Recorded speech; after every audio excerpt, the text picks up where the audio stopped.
Današnji nastavak makeover priče o našem mladom ljubavnom paru koji je odlučio zajedno krenuti u bitku da nešto promijeni na svojem tijelu započinje analizom stanja. Odmah na početku ćemo saznati što i kako nastaviti, te jesu li se uopće pomaknuli s mjesta.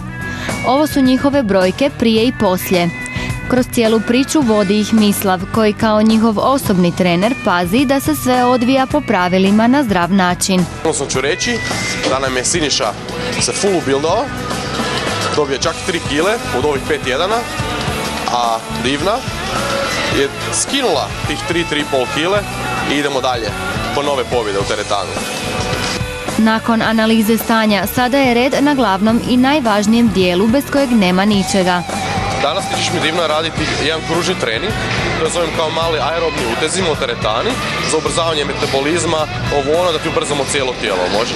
Prvo sprava će ti biti ovaj tu bench. Ajde odradi jednu seriju, sve će biti bez pauze.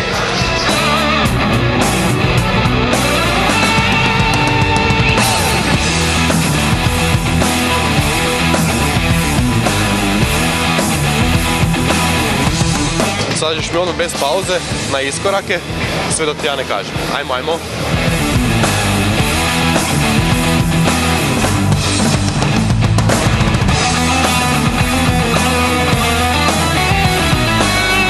Ovo će ti biti sad treća vježba, isto ćeš morati bez pauze, idemo što više puta za latnu šivu.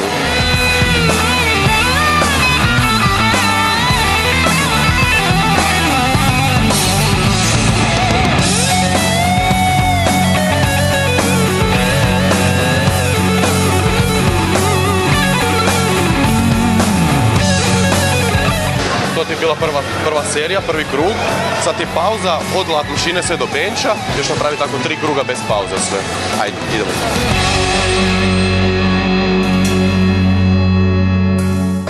Tebe, Siniša, danas čeka jedan split trening za prsa.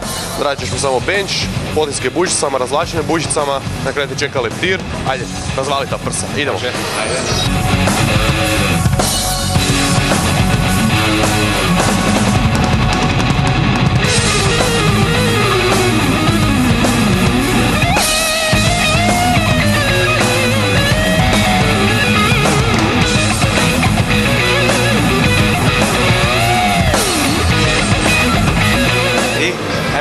Probaj. Daj. Probaj, kaj kažeš? Daj izmišljava, što smo 5 dana, već se ponašaš kao si full na buildu. Pa full, pa idem. Još imaš puno posla. Svaki put poslije treninga Mislav se osim u ulozi savjetodavca nalazi i u ulozi motivatora. Ok, kako ste zadovoljni s treningom? Super. S čim ste najviše zadovoljni? Šta mi znači super? Pa ne znam, taj osjećaj treninga. Da. Jesi ti na bildo? Odličan trener, pa... Jesi ti na bildo? Jesi uspio šta dobiti? A uspio jesam, da. Uspio sam dobiti koju kilu, mišića, ja se nadam. Da, ja se nadam. Ti si zadovoljna s ovim režimom, novim tipom treninga, ovim kružnim? Da. Ti je bilo to lagano? Ne, naporno. Naporno ti je bilo. Prije pošteno si to bila odradila bez pauze, sve kako je trebalo. Ajde sad popite lagano ove šekiće, ti za oporavak mišića, da se ubildaš još što više, a ti da se isto regeneriraš. Ajde, pi. Za sve vas koji ste također započeli svoju osobnu bitku s kilogramima ili jednostavno želite nešto na sebi promijeniti, Mislav ima jedan savjet. Moj savjet je jedna za sve one koji treniraju, a želeli bi smršaviti, je da rade sprave što brže, što manje pauze, bez onih trič-trač između serija i vježbi. A vani kad su da malo više šeću, da se kreću više, da izađu recimo stanicu prije tramvajem i prošeću tu još jednu dodatnu stanicu. To će biti za početak sasvim dovoljno. A što se tiče dodataka prehrane, neka se ne boje, one će vam samo pomoći sigurno. Važnu ulogu u zdravom vježbanju imaju i dodaci prehrani. U ovom slučaju oni pomažu da se brže i lakše dođe do cilja. Stvar kod današnje prehrane je što je jako siromašna u bjelančevinama, odnosno proteinima. Zato neki vježbači treningu malo intenzivniji, bi im sigurno došlo dobri neki dodaci prehrani, poput ovih proteinskih šejkova, da im oplemene tijelo i lakše se mišići obnavljaju i izgrađuju.